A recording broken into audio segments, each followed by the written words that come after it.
आणि ठाण्यातली ही दृश्य आपल्याला दिसतायत।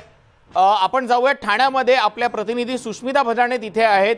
सुष्मिता, ठाण्यातल्या शोभायात्रेची काय तयारी आणि काय दृश्य आता आपल्याला तुम्हाला तिथे दिसतायत?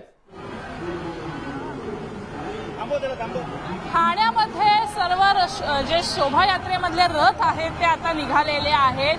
विविध संकल्पना घेऊन ठाणेकर सहभागी झालेत आणि बच्चे कंपनीचं आपण जर बघितलं तर मराठी मातीतल्या मल्लखांबाची तयारी ही वर्षभर मुलं करत असतात आणि आज एकलव्य क्रीडा मंडळाकडनं त्याचं प्रात्यक्षिक सादर केलं जात आहे। अगदी लहान मुलं ती आहेत, लवचिकता शरीराची दाखवतात, अतिशय सुंदर सादरीकरण सुरू आहे। काय सांगाल, तुम्ही सगळे नवीन वर्षाच्या तयारीसाठी आले आहात, कसं वाटतंय?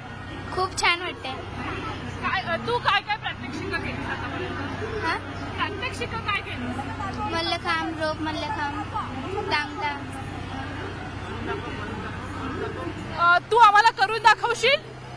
नक्कीच। तर आपण ह्या चिमुकलीला बघणार आहोत की ती आता ही सर्व प्रात्यक्षिकं करते। अगदी लहान वयातली ही मुलं आहेत, परंतु छान सजून आलेली आहेत आणि एक एक करत वेगवेगळी प्रात्यक्षिकं, मनोरे असतील, मानवी मनोरे ते सादर करतात। नऊवार साडी आणि अगदी मराठमोळी पोशाखामध्ये ही मुलगी आहे जी स्वतः अनेक दिवस सराव करून आता या चित्ररथावरती मल्लखांबाचं प्रात्यक्षिक करत असताना आपल्याला पाहायला मिळते आहे।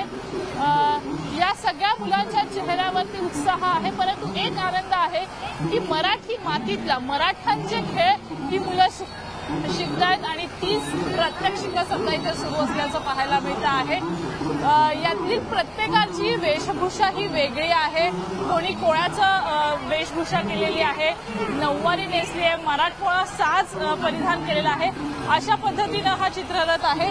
माझ्या मागे सुद्धा तुम्ही बघितलं तर अनेक चित्ररथ हे रांगेत आहेत आणि एक एक करत हे पुढे मार्गस्थ होताना आपल्याला पाहायला मिळतात। गोखले मार्गाने हे सर्व चित्ररथ पुढे जातील आणि प्रत्येकाची संकल्पना वेगळी आहे, परंतु या सर्व संकल्पना एकत्रितपणे आज या ठाण्याच्या रस्त्यावरती पाहायला मिळतात। कारण चैत्रातला पहिला सण, पहिला मराठमोळा सण सुरू झालेला आहे आणि याच निमित्तानं आपण बघतोय की मोठ्या जल्लोषात, उत्साहात सर्व ठाणेकर इथे उतरलेले आहेत।